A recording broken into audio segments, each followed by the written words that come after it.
Hai, welcome back to my channel, Reset Journey. Di channel ini aku akan berbagi cerita tentang proses perjalanan aku sembuh dari autoimun hipertiroid dan GERD melalui proses self-healing. Di video sebelumnya, aku sudah menjelaskan tentang penyebab autoimunku dan bagaimana aku membalik atau menyembuhkan kondisi autoimunku. Nah, kali ini aku akan membahas dengan lebih detail langkah-langkah self-healing yang aku lakukan. Aku rangkum jadi 5 cara atau 5 langkah, mulai dari yang termudah dan termurah sampai yang tersusah dan termahal. So, tonton terus videonya sampai akhir ya, jangan di skip. Disclaimer dulu, penjelasan ini bukan saran medis, tapi kisah pribadi aku, perjalanan aku melakukan self-healing dan sembuh dari autoimun. Semua langkah-langkah yang akan aku jelaskan nanti itu benar-benar langkah-langkah yang aku lakukan dalam proses self-healing aku.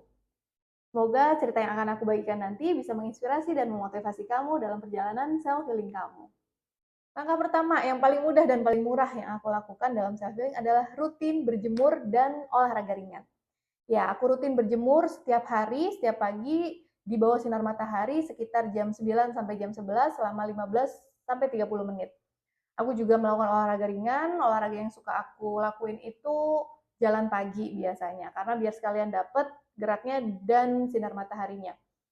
Yang perlu dicatat adalah olahraganya tuh emang beneran harus ringan, nggak boleh yang terlalu berat kayak jogging atau nge-gym, karena intinya adalah biar untuk meregangkan otot sama melancarkan peredaran darah aja. Lagian juga kita kan lagi autoimun ya, tubuh kita tuh lagi sakit, jadi jangan terlalu diforsir. Kenapa sih harus rutin berjemur dan olahraga ringan? Karena selain untuk membantu menambah pasokan vitamin D di mana penderita autoimun biasanya defisiensi vitamin D, berjemur dan bergerak ringan itu juga bantu banget ngebus hormon-hormon bahagia kayak serotonin dan dopamin. Berjemur dan bergerak ini sebenarnya sangat sederhana, mudah, murah, tapi efeknya kerasa banget, signifikan banget. Mood jadi oke, kualitas tidur jadi lebih baik, dan badan jadi lebih seger. Langkah kedua adalah mengganti jenis makanan dan komposisi makanan atau pola makan. Ya, langkah ini tuh agak ribet ya, cuman nggak terlalu mahal. Karena kan untuk makan sebenarnya udah ada budgetnya, tinggal diganti aja jenis bahan-bahan makanannya. Agak ribetnya itu aku jadi harus lebih memperhatikan sih jenis-jenis bahan-bahan makanan, kemudian nilai gizinya juga. Tentu saja aku harus mengganti yang proses food dengan whole food dan variasinya juga diperhatikan. Harus menu lengkap untuk memastikan nutrisi seimbang dan tercukupi. Yang pasti aku harus mastiin dalam setiap porsi makan itu sayuran, protein, buah, dan karbo diproses secara sehat, porsinya tepat, dan bervariasi. Nah, untuk poin variasi ini juga penting, jadi nggak cuma bernutrisi dan seimbang gitu ya, tapi juga bervariasi. Dan juga bukan cuma variasi di sayur, buah, dan proteinnya, tapi juga karbonya.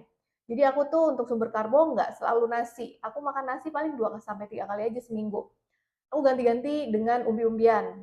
Nah, umbi-umbian sendiri ini kan sebenarnya sumber karbohidrat yang jauh lebih baik dibandingkan nasi putih. Umbi-umbian ini lebih berserat, lebih bernutrisi juga.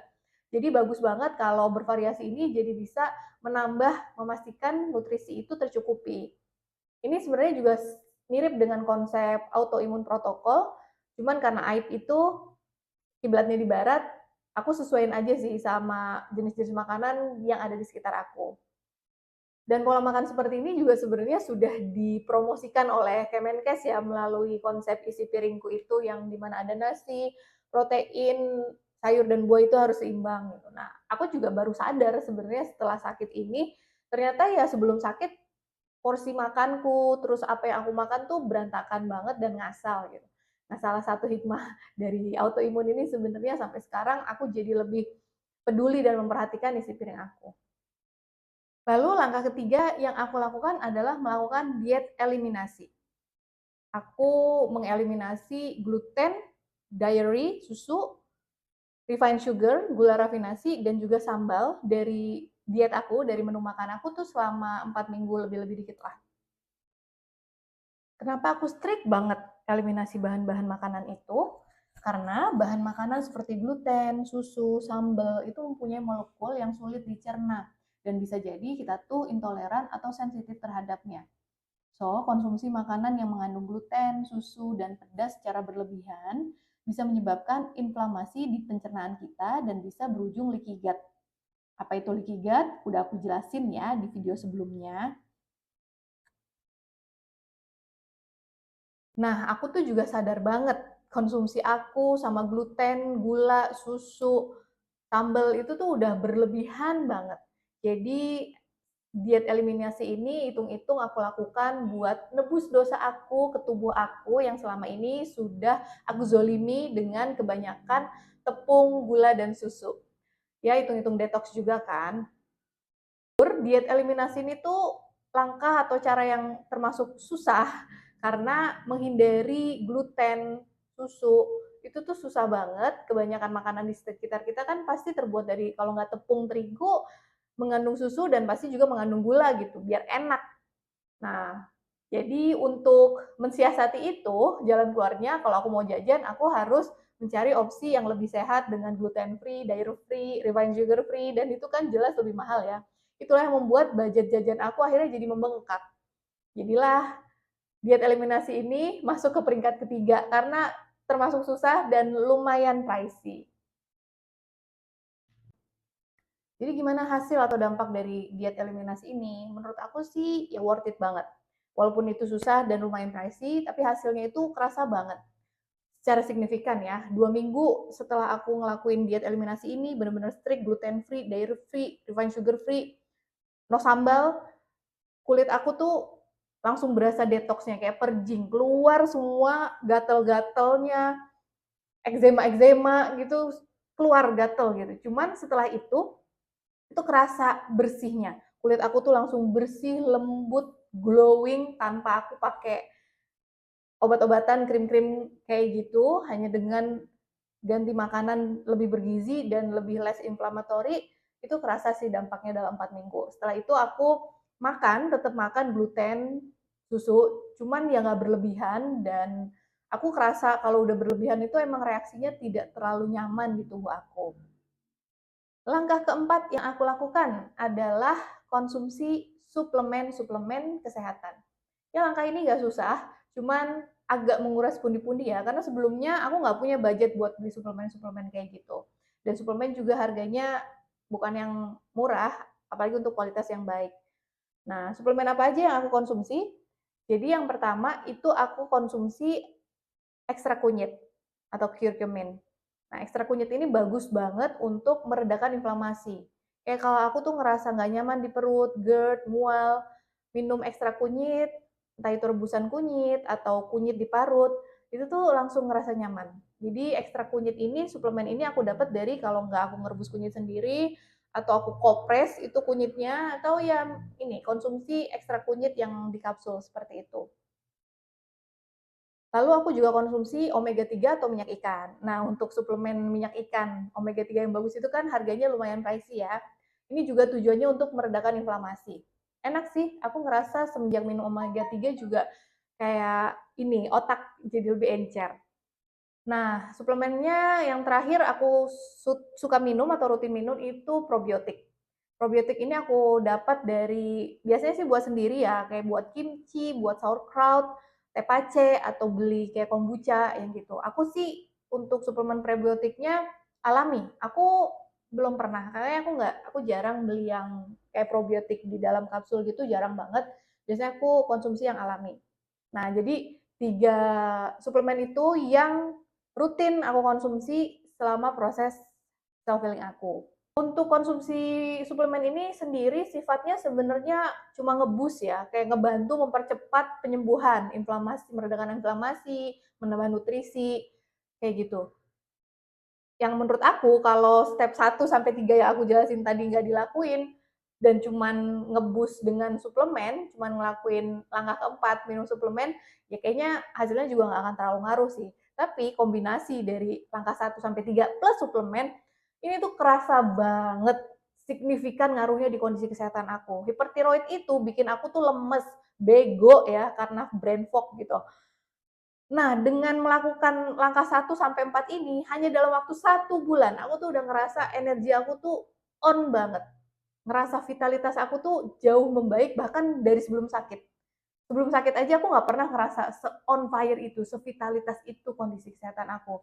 Dengan aku merubah pola makan, pola hidup, kemudian nambah suplemen, itu tuh berasa banget sih. Aku tuh langsung ngerasa sembuh aja gitu. Ya aku masih minum obat juga, waktu itu aku minum obatnya PTU untuk mengontrol tiroid. Selama ini aku tuh udah minum PTU sebelum aku ganti diet itu beberapa bulan, tapi hasilnya tuh nggak ngaruh, walaupun secara di lab, iya sih tiroid aku tuh kayak terkontrol, mulai turun mulai turun. Tapi secara kualitas hidup, aku ngerasa masih jauh lebih buruk, masih ngerasa lemes, masih ngerasa brain fog, nggak bisa mikir. Hanya dengan melakukan langkah 1 sampai 4 dalam waktu 1 bulan, aku ngerasa on banget. Aku tuh sebenarnya waktu itu udah males ke dokter, males minum obat juga, karena aku udah ngerasa oke banget kesehatan aku. Tapi aku tetap minum obat dan tetap periksa ya, kondisi hormon tiroid aku memang menjadi semakin perlahan jadi lebih normal, tapi menurut aku kesehatan itu bukan cuman angka yang ada di lab, angka lab yang ada di atas kertas gitu. Menurut aku kesehatan tuh lebih dari itu. Buktinya selama beberapa bulan, iya, menurut kertas hasil lab, aku tuh membaik. Tapi secara realita kehidupan, aku nggak ngerasa kehidupan aku menjadi lebih baik.